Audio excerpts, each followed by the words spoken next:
people that hired a licensed contractor to remodel my whole bathroom 6 years ago. Here we are 6 years later, and I ended up having to demo the whole shower. In this video, I am going to cover why it's important not to ignore signs of leaks, especially around a shower. And hopefully this helps you when you're making your decision on hiring someone, because you don't want to go through a major renovation like this more than once. Anyways, I hope this is helpful information for you, and so let's get to it. This is how I discovered that I had a leak. I actually noticed that the baseboards were separating, and then I noticed these puffy little areas in the baseboard. This baseboard is made up of multiple pieces, but I decided to remove it. When I did, I found wet drywall with some mold, and the baseboards were wet as well, with mold forming towards the bottom. So I decided to go ahead and remove the casing on the door so I could remove drywall to see if I could find the source of the leak. Spoiler alert, I could not tell where the leak was coming from.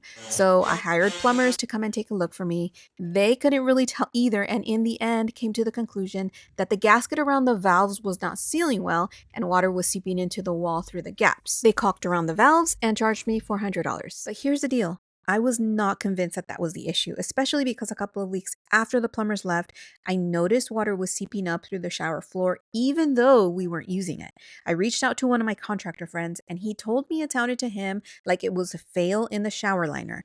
The only way to fix that was to tear out the shower floor and part of the walls. So I basically decided to just gut the whole shower. I hired a glass company to remove the shower doors and asked my stepdad if he would come help me do the demo. We worked so hard for 2 days.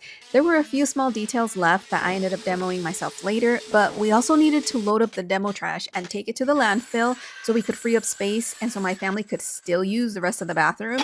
Plus, I really wanted to take the time to figure out why we had a leak, and this is what we found.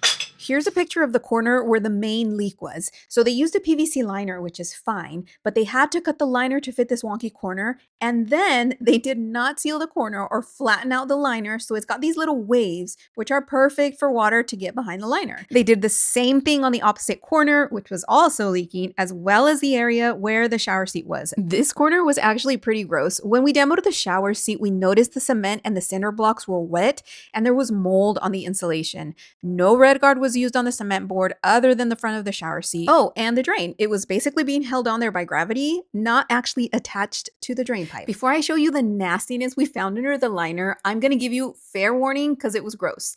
This is what was lurking under my shower for years. I can't even describe the smell. We're actually pretty fortunate that the structure of the bathroom was not damaged. Yes, there was mold on the cement, but we treated it and were able to remove all the things that had mold on it. I used concrobium to clean and seal all the things, and of course, left the space open to air for weeks. Here's a few lessons that I've learned from this experience. Number 1, don't ignore leaks. The longer you wait to address them, the more damage they can be causing. Number 2, use a closed system for waterproofing a shower. There are so many good systems out there that won't fail, like traditional shower pan liners. Number 3, if you're going to hire out, check how long the contractor's warranty is. Good contractors offer between 5 to 10 year warranty. And last but not least, don't be afraid to ask questions. Bathroom remodels are expensive. You are paying someone to do the work for you in your house. Make sure you work with someone who doesn't mind explaining the process.